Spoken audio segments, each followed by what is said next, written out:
네, 장관님. 개인적으로 제주도 가면은 차를 가져가거나 또 지인이 차를 준비해 주지 않은 이상 렌트카를 이용하지 않습니까? 네네. 본인이 이용하는 렌트카가 리콜 대상인데 리콜 수리를 받지 않은 차라고 알고 이용할 사람이 얼마나 될까요?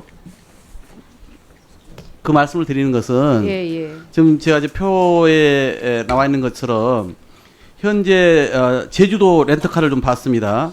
그랬더니 전체 렌트카 중에서 4.6%인 9,312대가 리콜 대상인데 그것 중에 29.3%가 리콜 시작한 지 1년 반이 지났는데도 전혀 리콜을 받지 않아요. 이건 이제 일반 개인 차량과 비교를 해보니까 한 2.5배 이상 되는 수치입니다. 이거 문제가 있지 않습니까? 네. 우리 관광객들이 더구나 많이 이용하는 렌터카인데 그래서 수리를 받지 않았다면 이 렌트하는 과정에서 대하는 과정에서 이용자가 알 수 있게 공개를 하는 게 당연한 것이고요. 그렇지 않습니까? 네, 예. 또 국토부는 이 리콜 미이행 사업자와 차량의 실태 조사를 지속적으로 좀 해야 되거든요. 네, 그러니까 이게 리콜을 받지 않은 차량 중에서 현재 까지 사고가 난 차량에 대한 통계를 국토부가 갖고 있지 않습니다. 그래서 제가 좀 법안을 이렇게 내보려고 합니다. 방금 말씀드린 그런 이제 이용자가 알 수 있게 공개해야 한다는 것뿐만 아니라 대여 사업자가 리콜 사실을 통지받은 후에 정해진 기간 안에 반드시 리콜을 받아야만 대여를 할 수 있도록 이렇게 자동차 관리법을 개정하려고 하는데 적극 검토해 주시기 바랍니다. 네, 예. 저희도 그 의원님께서 말씀하신 취지에 공감하고요. 리콜을 완료한 차량만 임대하고 중고차 같은 경우에도 리콜 완료 여부를 고지하도록 제도 개선하는 것이 바람직하다고 봅니다. 도로 다닐 때 차각막 아십니까? 형광 방지 시설이라고 하는데 이 중앙 분리대 위에 또 이렇게 놓여 있는 거 있죠. 네네. 그게 이제 상대편에서 오는 전조등 불빛에 너무 눈이 부실 경우에 사고 날 수 있기 때문에 설치한 시설입니다. 전국에 5,211km가 설치되어 있어요. 근데 이 차각막으로 인한 사고를 봤더니 총 4건이 있었는데요. 이제 제가 좀 말씀을 들어보면 지침이 있는데 이 차각막에 대해서는 총돌 시험 대상에서 제외되어 있습니다.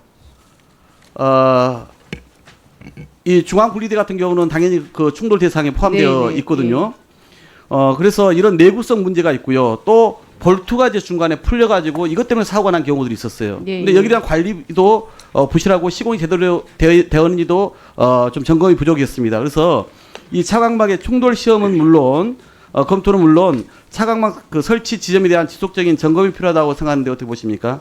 예, 말씀하신 대로 차광막의 경우에 충돌 시험을 의무화한다든가 중앙 분리대와 결속력을 강화하는 이런 방안들이 필요할 것이라고 봐서 현재 건설기술연구원에서 용역을 하고 있습니다. 여기서 전체적인 상태 관리 현황들을 좀 분석해서 대책을 마련하도록 그렇게 하겠습니다. 예. 제가 이번 국감 때 전국 그 기획부동산과 관련된 것을 제주도하고 서울 국감에서 이야기를 했습니다. 8월 말 현재 전국의 개발 제한 구역 중에서 소유자가 50명 이상인 곳을 조사해 봤더니 687곳이에요. 총 면적은 여의도 10배에 해당됩니다. 이 기획부동산 업자들의 거래로 추정되는 현상은 경기도에서 제일 많고 그 다음이 서울과 제주도였습니다. 한 곳만 보면요.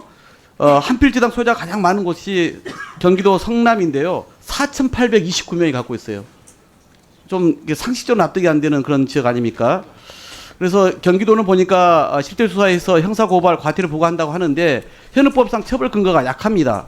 그래서 제가 좀 제안 드리는 건데 토지 개발 없이 지분 방식으로 분양만 하는 이런 기획부동산 업체의 판매 방식을 규제할 수 있게 공인중개사법이나 부동산 개발업의 토지 분양 업체의 등록 근거를 만들어서 특정 자격을 갖춘 경우에만 매도가 가능하게 해야 한다. 그리고 대부분 매수자에게 판매하면서 부동산 거래 신고 의무 60일을 위반하고 있거든요. 그래서 빈번한 지연 신고에 대해서는 가중에서 과태료를 상향할 필요가 있다 생각하는데 어떻게 보십니까?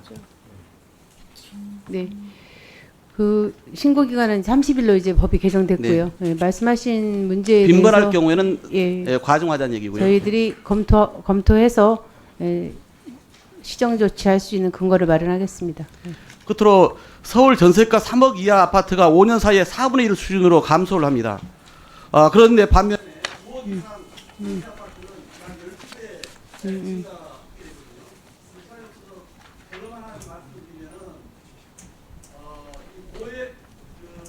전세 세입자의 세무 조사 건수를 봤습니다. 그랬더니 1.7배에 늘어난 데 그칩니다. 그러니까 아까 말씀드린 것처럼 9억 이상 전세 아파트가 12개나 증가했는데 이 세무조사 건수는 1.7배만 늘어났다는 얘기예요. 그래서 잘 아신 것처럼 이런 고액 전세가 편법 증여 가능성이 있지 않습니까? 그렇기 때문에 특정 금액을 넘어가는 고액 전세에 대해서는 거래 신고를 의무화하고 매매처럼 자금 조달 계획서를 제출하는 것이 투명하게 되는데 그건 어떻게 생각하십니까?